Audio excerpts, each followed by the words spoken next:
Man, and I gotta be as vulnerable as I know how.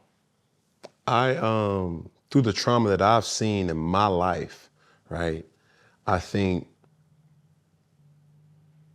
we live in a society that's so judgmental, a comparable society that it's like, okay, they got it going on, they doing this, they doing that. Let's post it. Let me get some likes. We'll sell our soul for 10,000 likes, And I think with me seeing so many unhappy marriages, that my fear of marriage is that.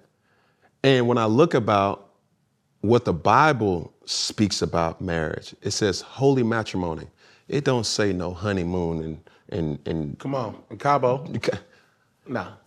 Where in the Bible did it say get on your knee or present a ring as a symbol, right? So when we talk about certain things, it's almost blasphemic to somebody's ears, like, no, don't talk about that, don't do this, don't do that.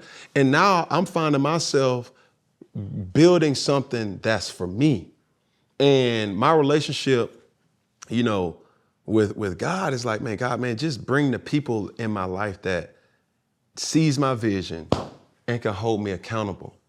That's girlfriend, that's wife, that's friend, that's homegirl.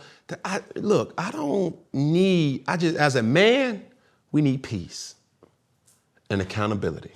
Let me tell you something. My wife asked me all the time, she said, what do you need? I said, peace. She'll tell you right now. What did I say I want? Peace. That's all I want. Peace and respect. Mm-hmm. You want love. You want affection. You want me to hold you. You want me to watch, your favorite show, Sisters. I watch Sisters on BET. That's not my thing. You're not going to catch me doing that. She's going to catch me watching ESPN. But I'm going to do that because I love her. Right. But when she asks me what I want peace, I want respect. Mm-hmm. But those two don't happen unless you see me. Yes. And that's what intimacy is. Into me see. No way. Most men don't have any woman who can see into them. Yeah. So if she can't see into you, how can she speak to you if she can't see you? But also, the women have to understand that they have traumas too. And it's just not a male thing. No, sir. It's a human thing, right? And, the thing about it is two people that's hiding their true self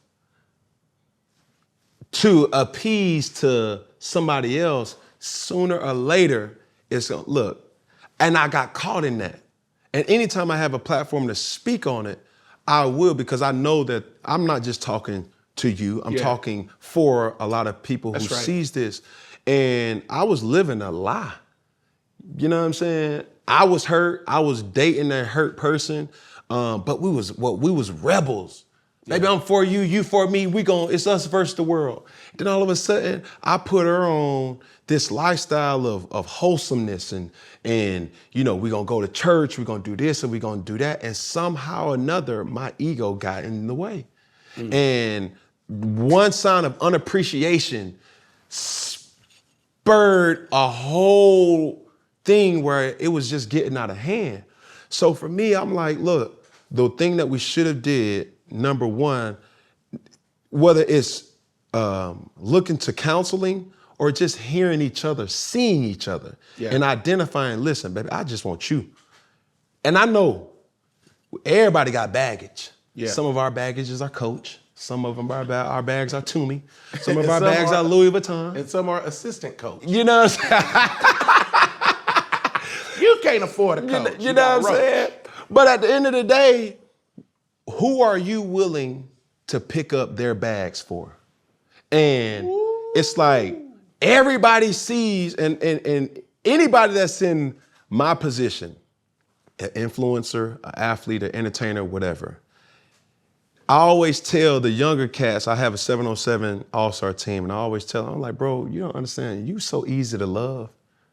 Because everybody sees the ring, the David Yurman ring, the Rolex watch, the Hublot, the Patek Philippe, the Richard Mille. They see the house, they see the car, they see all this. Who wouldn't want to love that? But, man, I had father issues. I was sexual abused. I had abandonment issues. I have control issues. I have rage. That you won't get that until something triggers it. And then it's like, whoa. This ain't the person that I want. Get me out. Control, Alt, Delete. Get me out of this. We got to stay here for a second, because what you just said is a reality that I've walked through, and I know that my wife has experienced, and others who are closest to me, because there was something happening in my manhood. As I continued to grow, I realized that I'm not healthy, not whole. So multiple counselors, and I go to different, because I like different perspectives. But in counseling, I realized that there are multiple versions of me in here. And the one with the most power is the 4-year-old that got abused, because he's not gonna let anybody put him in that position again. So I have to control the narrative. I gotta control who comes close. I determine the level of intimacy or proximity. And if you hit me with the wrong trigger, you're not gonna get pastor, because that's on top of my name. I'm John from Mitchell Avenue, the 4-year-old who you talking to right now. Cincy. So yeah, I'm Cincy. This is Cincinnati right now. Okay, this is the 513. Yeah, okay, yeah. Understand this. Now, even though my wife is from Alabama, she's a War Eagle. Yeah. Auburn fan. No, don't talk down on that. I'm just saying. Okay, all right, you're right. That pitch was supposed to go up. Okay, now, War Eagle. Yeah, there we go. Okay, Weagle. National champion. Yeah, you know. Okay, you know what I'm saying. And you still owe me $6,000, because me and my wife went out to Santa Ana for Super Bowl 50. And pray for me. I'm just saying, or sign a ball or something, because It's okay. But I went out there for you. But I realized that the rage that I had, I was releasing to people who had nothing to do with the original issue. So now I'm erupting on people that were not on the front lawn when I was abused, and were not there when I was looking for my father in the stands, and was not there and I love my mother, but my mother, I think her religious construct put me at a deficit, because if sex is bad and sex is dirty and everything around it is sin, now I'm walking into my marriage like, what, is it okay for me to like her booty? Right. Why do I like her tattoos? Why does that turn me? I'm not supposed to be turned on by that, because I'm a church boy. No, I'm a man. And religion will mess you up if you let it, and make you think that your natural inclinations or your natural attractions are wrong. Now, let's be real careful, because when you start talking natural attraction, that's where the churches fail miserably, because we're ready to put people in hell unless it's our preferred sin. We're going to put you, you're living like that, you're going to hell.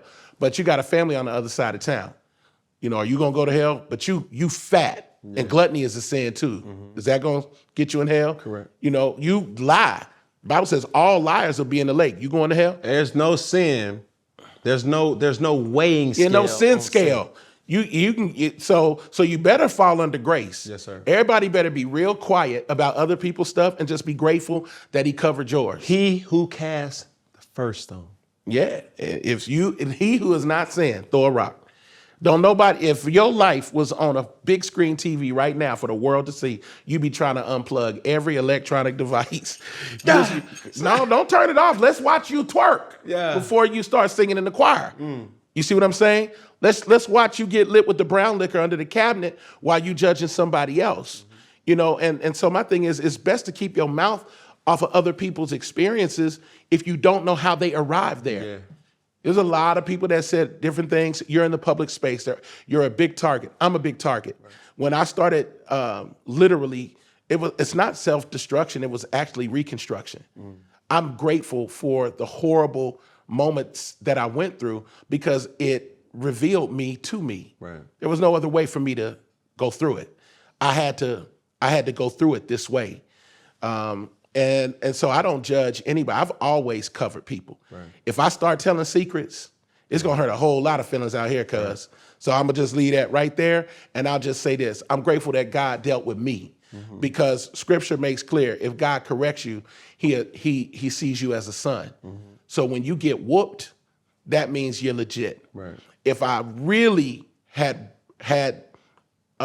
something that God said I can't fool with him no more, he would have left me alone. Yes, sir. The last thing you want is for God to leave you alone. You want the correction. Yes, sir. You want the adjustment, because that lets you know I love you too much to let you die in bondage. Right. It wasn't even about I'm angry and I'm exposing you. It's I love you and I need you not to live in this manner. Correct.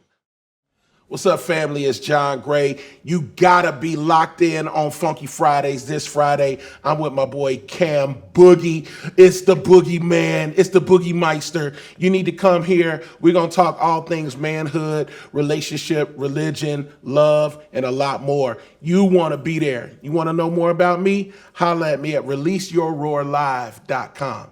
Oh. Boy, he did this before. But that's tough. One take Drake out of here, man.